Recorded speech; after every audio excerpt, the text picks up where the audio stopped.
Right, so hello and welcome back to Books and Things, and welcome to the first day of 2 weeks of Elizabeth Gaskell. Today I'm going to be talking about my least favourite Gaskell novella, which is The Poor Clare.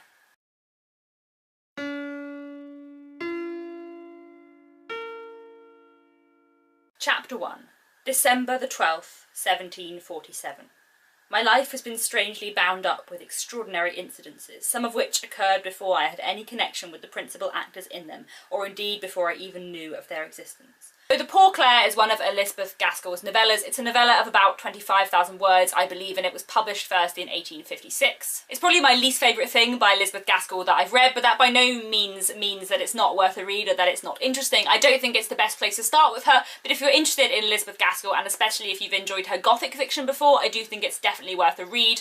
If you're interested in Gothic literature in the main, Elizabeth Gaskell's main sort of longer novels don't tend to deal with very Gothic themes, but her novellas often do, and this one is certainly interesting. It's the account of an old man looking back on his life and looking back at events that take place at the end of the 16th century, so quite historical, as Gothic fiction often is. He looks back on his life when he was a young man. As a young man, he was training to be a lawyer with his uncle, but he had very poor health, and at one point he goes away for his health, and when staying in this quiet, secluded place, he ends up meeting and falling in love with a beautiful young woman called Lucy, but soon discovers that there is something more dark and mysterious about Lucy, and that she's haunted by this kind of double of her, this demon twin that follows her whenever she goes and haunts her life and makes it impossible for her to have any proper relationships with people. Yet while this is the heart of the novella, this is not where the novella begins. The novella actually begins many generations before, looking up to the lead up to these events and the various things that took place in the past that are in some way tied up with the story of Lucy and the narrator in the present. This deals with a woman called Bridget, who is the servant of a great house in Lancaster. Her daughter is also in service, but her daughter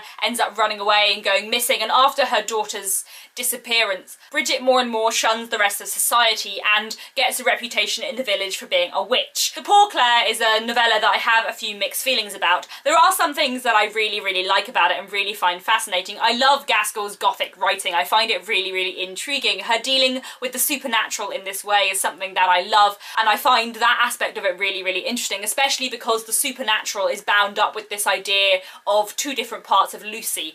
The idea that Lucy has this kind of demon twin, that Lucy herself is entirely angelic, but there is this kind of Satanist mirror of her that haunts her. I think it's very interesting, especially with Lucy being a woman, to look at this as being two parts of Lucy's self, that she is not a full person with good and bad traits, but instead she has all of her bad traits separated out into this ghost figure, and she herself is entirely angelic and pure. Everything that is bad about Lucy's ghost twin is bound up with things that are considered especially bad for women to do. Her ghost self is not only immoral but also sort of voluptuous and flirtatious and acts in a way not befitting a lady. Everything that is very different to demure, quiet Lucy herself, and that aspect of it I find really interesting as well. I also find this exploration of witchcraft and women and sort of bad magic a really interesting theme in this book, and it's one I'll be talking about when I talk about Lois the Witch later on this week as well. The idea of old women, especially sort of old miserable women, as being bound up with witchcraft and magic is another thing that's interesting in The Poor Clare, is its ties to places outside of England, which is something I find really interesting to look at in Gothic fiction. Very often when you read English Gothic fiction, parts of it are set outside of England, and although the bulk of the action in The Poor Clare does take place in England, there are also a lot of references and ties to Ireland and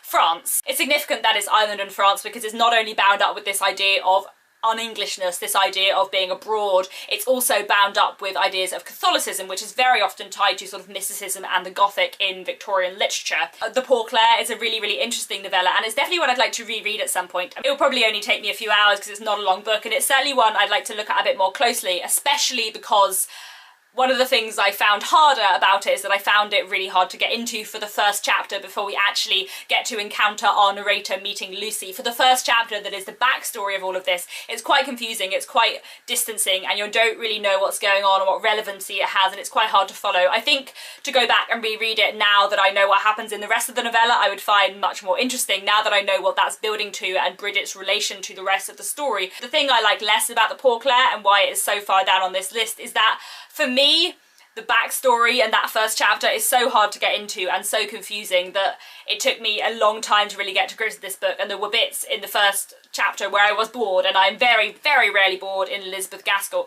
I think for me, The Poor Clare is a really interesting novella with brilliant themes and a wonderful story that's structured in a weird way, and maybe if I reread it I will get a better idea of why Gaskell chose to structure it in that way, but as it is, I don't really understand. I wish that she had started with Lucy and our young narrator and then gone back to tell us about the backstory rather than giving us a chapter of backstory that we didn't really know what it related to. Likewise with the structure of the rest of it.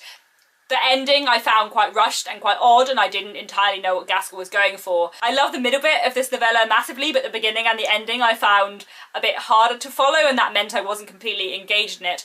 Like I said, I do think it's an incredibly interesting story, and the themes in it are really, really interesting, especially to compare to other Gothic fiction of the time and the rest of Gaskell's Gothic fiction as well, but it's just not my favourite because the structure isn't quite right for me, and it's not as poised and perfect as so many other things by Elizabeth Gaskell are.